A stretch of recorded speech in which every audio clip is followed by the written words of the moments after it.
Yeah, David. Maybe some more legal aspects of it, especially if it's I think the most obvious one I can think of is the merger, the merger between T-Mobile and AT&T. Yeah. Which I think not only was it blocked by the DOJ, yeah. But also it did, I think, bring us a bad reputation to AT&T and trying to maybe secure a little too much than we could get. Yeah. Does anyone else have thoughts of what might work well? What's your name? I'm Jackson. Jackson. I would imagine deferred payment or the clawbacks would work pretty well in that case. Yeah, that's an interesting idea. Does anyone have a thought of what might work very poorly? Well, same things. If you're a manager, you tend to get paid more if you run a larger company. That's part of the problem.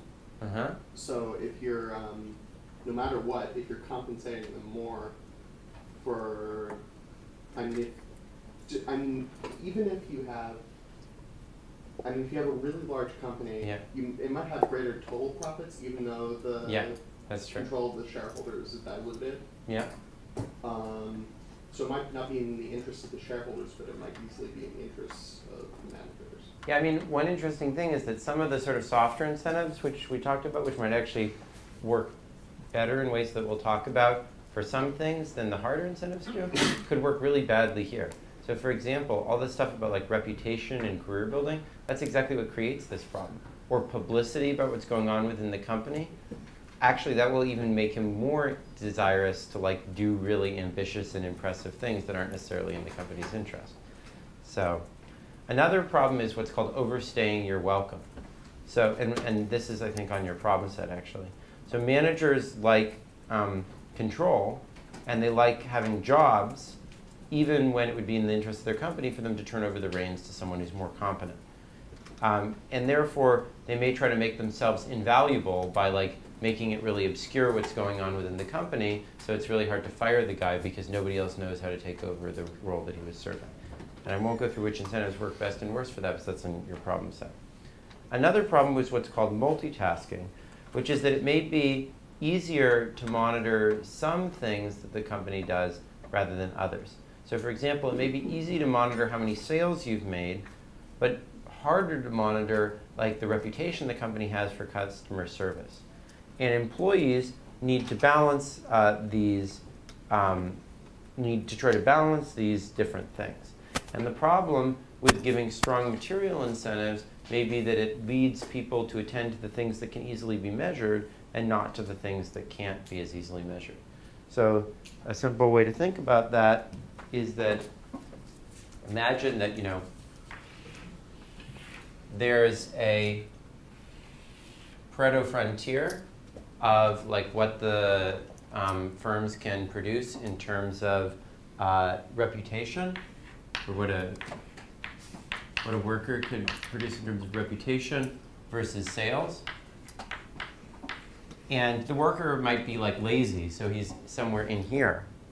And if you now give him more material incentives, well, he might actually move onto the frontier, but he might really neglect the reputation of the firm, right? And so depending on what your utility function looks like, each of these might be optimal. So if you have a utility function that looks like that, then you're going to prefer to give up the reputation but make sure he gets onto the frontier. But if you have a utility function that looks like this, then you're going to prefer to just let him do his thing and not try to over-incentivize him, because that'll lead him to neglect the reputation in exchange for increasing sales. Okay. Now, there are many different ways of a company being funded. One way is through personal capital. So that's the main source of funding for very, very small companies. I don't know if any of you guys have ever had like a lemonade stand. You probably used your own money or your parents' money for that, right? This is also common for very rich individuals other than Donald Trump. And I think it's generally a bad sign when someone who's very rich doesn't want to fund his own company. So friends and family are another big source of funding for startups. So most startups begin getting money not just from the person who's starting them, but also from their friends and family. The next stage in a startup is usually you get venture capital, which are private equity investors who come in, look at the company, know something about the area, and make an investment for a while and eventually seek to cash out by selling to public equity markets. Usually these people are quite expert in the area that they're investing in. Next level is bank loans. Another form is bank loans. Another form is public equity, which requires, usually you have to get an investment bank to get the equity sold out there on the market, and it can be very costly to do that. And a final form is corporate bonds, which are loans that are made in a public way rather than in a private way like a bank. So corporate bonds are to bank loans as public equity is to venture capital. Okay. So what are the benefits and costs of these? Well, personal capital has the benefit that there's no principal agent problem, but the problem is the individual takes on a huge risk himself and can't get access to very much capital that way, unless he's super rich. Friends and family has the benefit that you care a lot about your reputation with them, and you have a strong altruistic desire to perform well for them, as we were talking about before. But again, there's a relatively small group of capital for most people among their friends and family, unless you're Mitt Romney, right? If you want to start a business, just borrow from your parents. And it subjects those people to a large amount of risk. Venture capital is often useful because the person is usually expert and can therefore monitor the company well, and usually has expertise and maybe a personal relationship with those that he financed.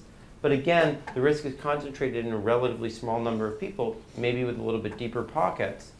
And because there isn't that much venture capital available, it will tend to be expensive to finance yourself that way. You will, as someone who's seeking venture capital financing, have to give up a lot to get money from venture capital.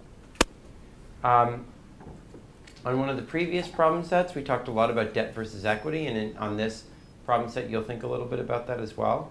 There's also a trade-off between public bonds versus bank loans.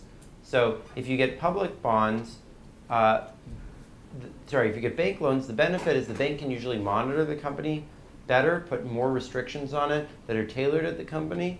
And also, if the company goes bankrupt, then they don't need to be liquidated necessarily. They can renegotiate with the bank to try to keep the company going. But the con is precisely that because they're saved from going through a costly bankruptcy, they're not as worried about the prospect of screwing up and ending up in bankruptcy, and therefore there's less pressure on them to perform well.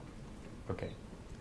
So, given all these problems that we talked about within companies, a natural question is, why should we have companies at all? Why do we need to have these big groups of people? Why can't we just buy everything that we need in the marketplace, right? So like, think of a GM assembly plant. Why does it need to be owned by GM? Why couldn't GM contract tire attachment to one company, contract another company to do painting of the cars, et cetera, et cetera? Now that might sound a little bit unrealistic, but if you think about cafeterias, like what's the cafeteria? Is it the Reynolds Club? Right? Think about Reynolds Club. Like every little bit of that place is subcontracted to a different company, right? And this can happen, is increasingly happening in companies. So they subcontract their workforce in a plant to one company. They subcontract their tech support to another company, their computer services to another company, et cetera. Wouldn't it be more efficient to just ship everything outside of the company and have all these people be paid, right? Within a firm, things are more like command and control. And if we believe that the market and the price system works better, why don't we just use it for every transaction? So these types of questions are what are called the boundaries of the firm. And I want to, for the last 10 minutes of lecture, explore these a little bit. So there are three prominent theories of what's inside and outside of a firm. One is Kosas' theory of transaction costs, which say that there are costs of having a market relationship. For example, taxation, where we have to sign contracts, we have to negotiate what happens. On the other hand, there's costs of being within a firm, which are you have to manage all these people, there's these principal agent problems we talked about, and that what you put inside of and outside of a firm is a balancing of these costs of market transactions versus costs within the firm. Now Oliver Williamson wrote a book that tried to elaborate on this somewhat, And in particular, he said that the more frequently we interact with one another, and the more complicated the types of interactions we need to have are, or the more uncertain they are, the more we're not going to want to have to negotiate everything, and the more likely we are to want to have an established relationship as a firm. And he also said that when we're having a relationship where you're going to have to create some things that are really only useful in relationship to me, it's going to be more valuable for those to be at a firm together with me, because then you're not going to constantly want to have to come back and always be contracting only with me. You're going to want to have the security of being in a relationship with a firm. The final theory builds even more on this asset specificity thing, which is that you aren't going to want to work on developing something just for me unless you know that you have some control and guarantees. Because the problem is, imagine that, for example, I was to hire one of you guys as an RA, and I were to tell you, oh, go come up with some idea, and then, I'm not going to guarantee that you're a co-author on the paper. You're not part of my same corporation. You're just, doing some RA work for you. If you come up with a good idea, then I might just steal it and give you no credit, right? And so you won't have an incentive to work hard unless you know that you're some part of the actual company that's making the decisions. So there's other reasons that you might think affect why things are in a company or not. If things are physically close, it's easier for them to be in the same company. If you're in the same company, there may be legal ability to communicate more easily. There may be a company culture that people who are actually inside of the company will tend to subscribe to. If you want to have exclusive relationships, that might be much easier within a company. And yet, there are also solutions to all these types of problems I was just talking about that don't really require you to legally become part of the same company. So for example, if I have a long-term relationship with you, even if you're just my barber, I don't need to negotiate with you every time I come to see you, but we're not part of the same corporation, right? If we just have a long-term relationship with each other, we establish implicit understandings that are based on reputation and the expectation that we'll continue to interact with one another. So it's true that maybe a restaurant is less flexible for you than a personal chef is. But if you become a regular at a restaurant, they often will do things to accommodate you, right? And so in fact, it's not so obvious that frequency of our interaction favors integration. It could actually favor separation, because if we have a long-term relationship, I don't need to worry about it being integrated with you, right? Exclusivity is another way that this is doing. So you could have an exclusive part supplier, but he doesn't have to be part of your company. You could just have him exclusively supply you, right? So contracts for exclusivity can substitute for acquiring something. Now, antitrust laws sometimes prohibit these things, and that might be a reason why you'd want to integrate. Another example of this is company towns. So Microsoft has this giant campus in Redmond, and then they have a completely independent gym that is there. But every single person who goes to that gym is a Microsoft employee. So in exactly what sense does Microsoft not own that gym? I mean, it really wouldn't make any difference if they owned the gym versus having this independent company, right? It's essentially the same as, as that. And there's many things that are true like that in Hyde Park. So for example, Mac Apartments is nominally independent of the University of Chicago. But the degree to which they collude and sort of make plans together, and Mac's not going to do anything with that the University of Chicago is not okay with, because there's all sorts of ways the University of Chicago could screw them by not selling them stuff and so forth. So effectively, it's like a useful fiction to say Mac is not part of the University of Chicago. But really, they might as well be the same corporation.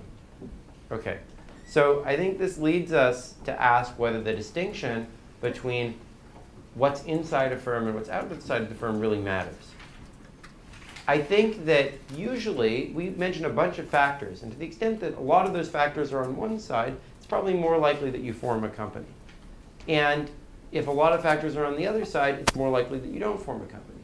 But really, almost any of the individual things can be solved in a pretty easy way by setting the right set of contracts or something like that. or having the right type of a relationship.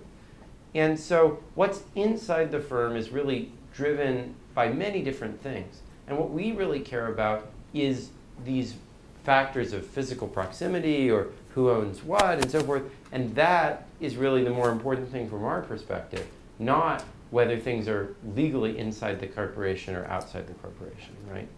So what I really want to say is that a firm is a model. It's sort of a convenient fiction that we use.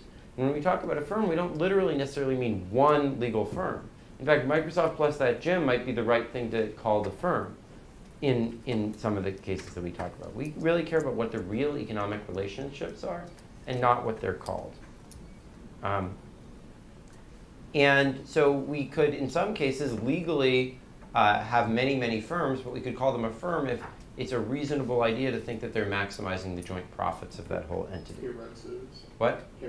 in Japan. Yeah, I mean, a lot of this stuff is just BS, whether it's a company or not a company, right? So sometimes it's useful for us to decompose a legal firm into all the different levels of managers that are within it and think about the conflicts between them.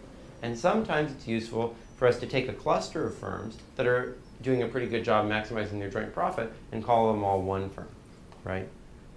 So don't get too caught up on like what is legally or definitionally the firm or not. What we really mean is a cluster of institutions which it isn't crazy to think of as maximizing their joint profits. Okay, guys, I'll see you on Tuesday. Good luck on the problem set.